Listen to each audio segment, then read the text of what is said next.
আসসালামু আলাইকুম। আমি সুমাইয়া শম্পা।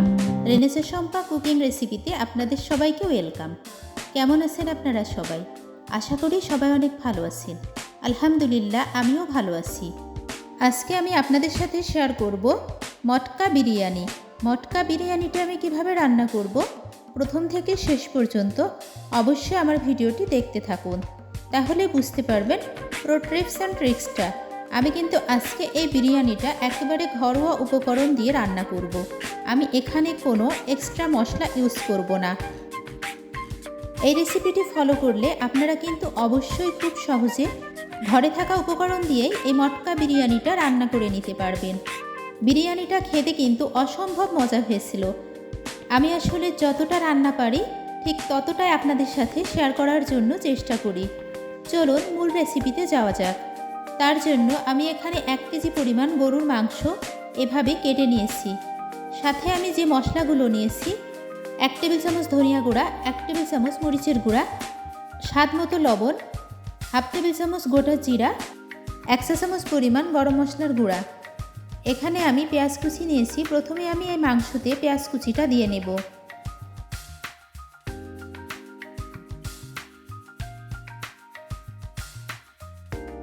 আদা, রসুন, জিরা, ধনিয়া পেস্ট, এটা অবশ্যই আইস আছে, কারণ ডিপ ফ্রিজে ফ্রোজেন করা ছিল। আমি হাত দিয়ে আইসগুলো একটু ভেঙে দিতেছি, দেখে কিন্তু বোঝা যাচ্ছে সেটা। এরপর আমি গুঁড়া মশলাগুলা অ্যাড করে নেব।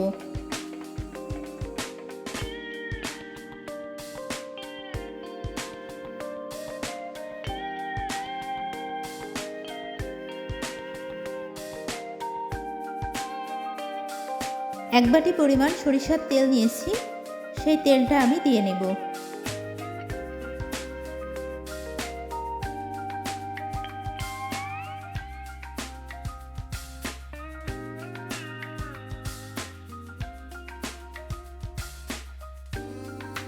এক বাটি পরিমাণ টক দই,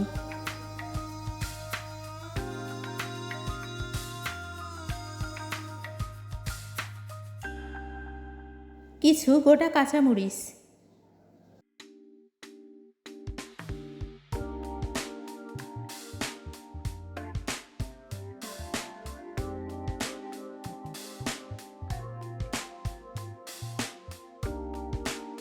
উপকরণগুলোকে আমি খুব ভালোভাবে মাখিয়ে নেব।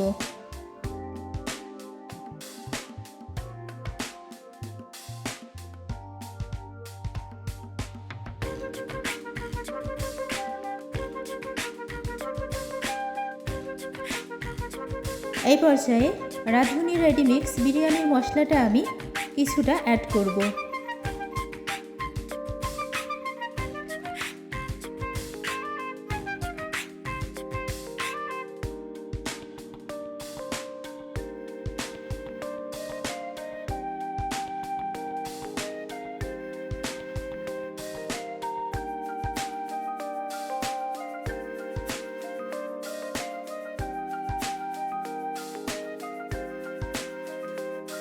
এখন আমি এটা প্রেসার কুকারে কষিয়ে তারপর প্রেসার কুকারেই সিদ্ধ করে নেব। দম বিরিয়ানি কিংবা মটকা বিরিয়ানি আমি যেটাই রান্না করি না কেন, মাংসটা যদি একটু আগে থেকে সিদ্ধ করে নিই তাহলে কিন্তু বিরিয়ানিটা খেতে অনেক মজা লাগে। আর তাছাড়া মাংস সিদ্ধ না হওয়ার কোনো ভয় থাকে না।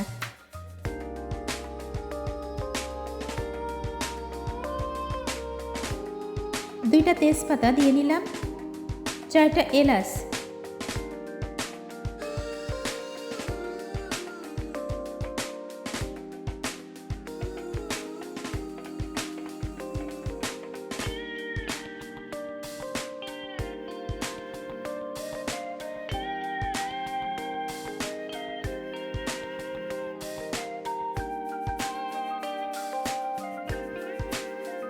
মাংসটা কষানো হয়ে এসছে।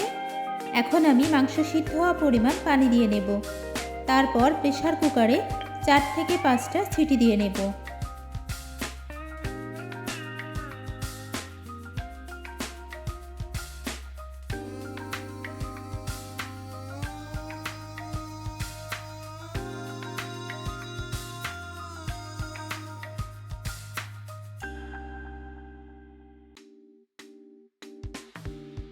ফিরে আসলাম 5টা সিটি দেওয়ার পর। মাংসগুলো কিন্তু সিদ্ধ হয়ে গিয়েছে। এখন আমি একটা মিক্সিং বলে এই মাংসটাকে ঢেলে নিয়েছি। মটকা বিরিয়ানি রান্নার জন্য আমি কড়াই পরিমাণ মতো পানি ফুটিয়ে নিয়েছি। এর মধ্যে স্বাদ মতো লবণ দিয়ে নিলাম। আর এখানে আমি 1 টেবিল চামচ পরিমাণ সরিষার তেল দিয়ে নেব।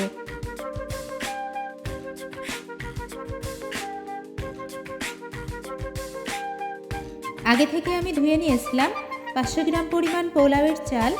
আমি কড়াইয়ের মধ্যে দিয়ে 50% সিদ্ধ করে নেব।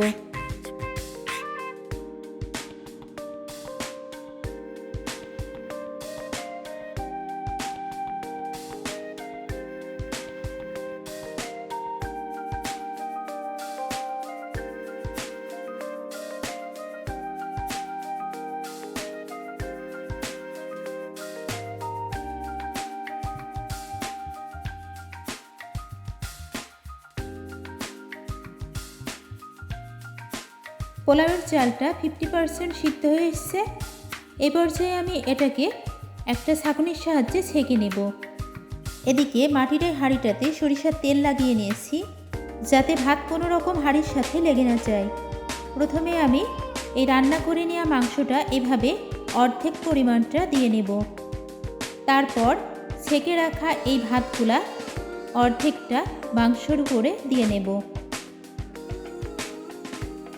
আমি আজকে 2 লেয়ারে মটকা বিরিয়ানিটা রান্না করব। আপনারা চাইলে 3-4 লেয়ারও করতে পারেন। অবশ্যই আমার হাঁড়িটা একটু ছোট, যার কারণে আমি খুব বেশি লেয়ার করতে পারিনি। আমি বাকি মাংসগুলো দিয়ে নিচ্ছি। মাংসগুলো দেওয়া হয়ে গেলে তারপর আমি বাকি ভাতগুলোও দিয়ে নেব।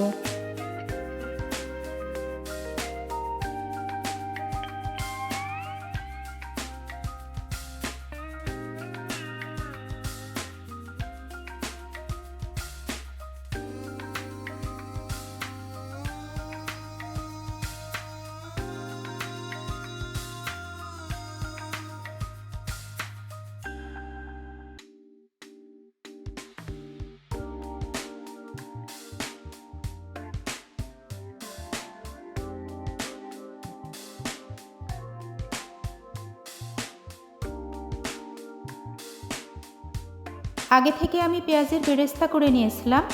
পেঁয়াজের বেরেস্তাটা দিয়ে নেব। মটকা বিরিয়ানি রান্নার জন্য অবশ্যই কিন্তু পেঁয়াজের বেরেস্তাটা দেওয়ার চেষ্টা করবেন। এটা দেখতে যেমন কালারফুল হবে, বিরিয়ানি খেতেও কিন্তু অনেক বেশি টেস্টি হবে।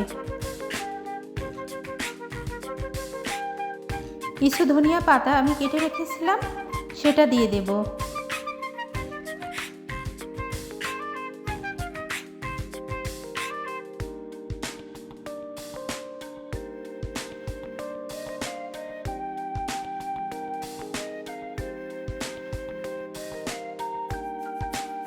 সব শেষে 1 টেবিল চামচ পরিমাণ ঘি দিয়ে নেব।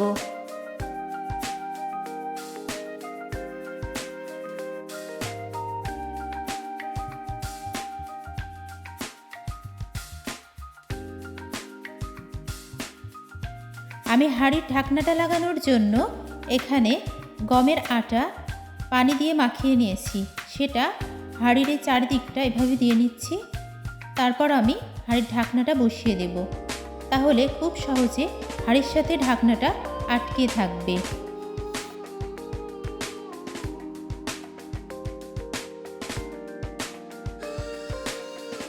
এবার আমি এটাকে 30 মিনিট চুলার জালটি মিডিয়াম টু লো হিটে রেখে জাল দিয়ে নেব। তাহলেই কিন্তু রেডি হয়ে যাবে আজকের মটকা বিরিয়ানি। চুলার জালটা ঠিক এভাবে রেখেছি। ফিরে আসলাম 30 মিনিট পর।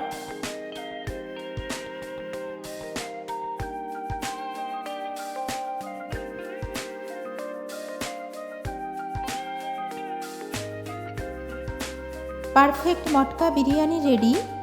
কতটা দারুণ হয়েছে আজকের মটকা বিরিয়ানি, অবশ্যই সেটা দেখেই বোঝা যাচ্ছে। আমি একটু বিরিয়ানিটা আপনাদেরকে দেখিয়ে দিতেছি কতটা দারুণ হয়েছে। আমার এই রেসিপি ফলো করে আপনারা অবশ্যই মটকা বিরিয়ানি রান্না করে দেখতে পারেন কতটা টেস্টি এবং মজাদার হয়। আপনারা যারা যারা আমার এই রেসিপিটা প্রথম থেকে শেষ পর্যন্ত দেখতেছেন, তাদের সবাইকে অসংখ্য অসংখ্য ধন্যবাদ। ভালো থাকবেন, সুস্থ থাকবেন। ফিরে আসবো আবারও নেক্সট কোনো রেসিপি নিয়ে। আসসালামু আলাইকুম রহমতুল্লাহি ওবারাকাতু। আল্লাহ হাফিজ। Thanks for watching.